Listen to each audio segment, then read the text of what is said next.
Moon of the Turning Leaves is Milton Public Library's pick for One Book, One Milton. It is the sequel to the best-selling novel Moon of the Crusted Snow. Author and journalist Waubgeshig Rice joins us this morning from Grand Rapids, Michigan, where he has another library event tonight. Thanks so much for joining us. Morning, Annette. Thanks for having me.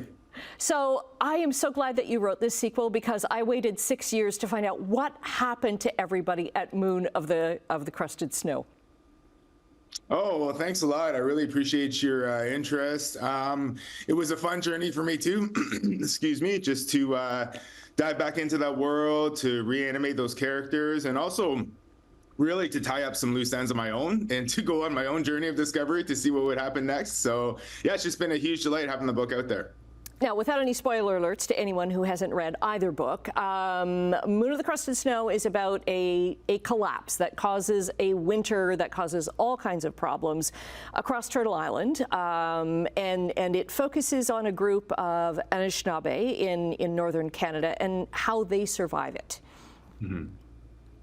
Yeah, exactly. It's about this Anishinaabe community that notices this blackout that occurs, mysterious happenstance, and although it's confusing at first, this community is able to adapt to it because of their land-based skills. They can still provide for themselves in terms of food, shelter, et cetera, right?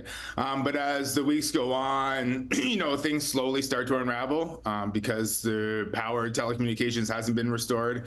And then some unexpected visitors arrive from a city to the south, and that forces the community to make some tough decisions. So that's Moon of the Crusted Snow in a nutshell. Moon of the Turning Leaves takes place about 10 years after the end of Moon of the Crusted Snow. And we find many of the same characters in the same community. Without spoiling too much, they are in a sort of new settlement, and they notice that their natural resources are starting to dwindle around them, and that traditionally as Anishinaabe people, they would have been more migratory.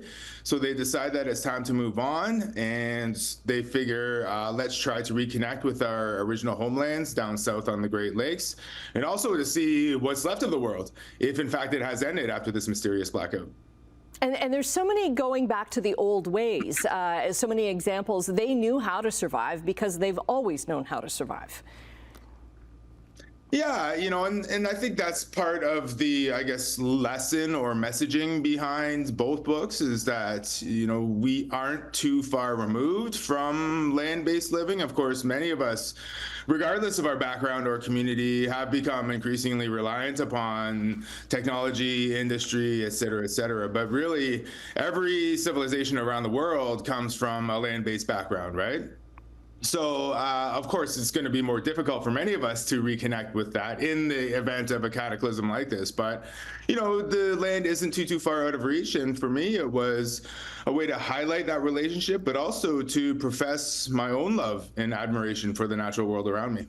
Mm-hmm. It's interesting that some of the characters that were born kind of after the collapse, they don't know what vehicles are. They don't know how to handwrite something. There's so many little details in there that I'm like, oh yeah, you wouldn't know.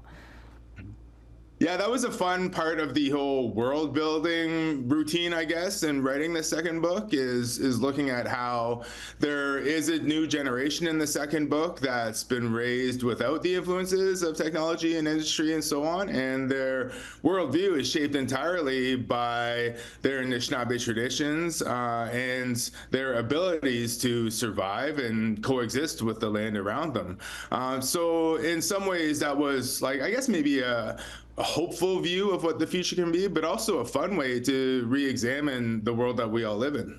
And the things that we rely on so much. So again, thank you so much for writing this. I think I actually like Moon of the Turning Leaves better than I liked the first one, if that's possible. So thank you again for that. I know that lots of fans had been asking for a sequel, and thanks for indulging us. So thanks very much, Wab. And Wab is going to be in Milton on Wednesday, November the 20th at First Ontario Arts Centre, Milton. Tickets are available at the Milton Public Library's website, and we'll have all the info on our website, chch.com, so that you can go and meet him and listen to him read and answer questions from this book. Thank you again, Wab. Thanks a lot, Annette. Really appreciate chatting with you today. Okay.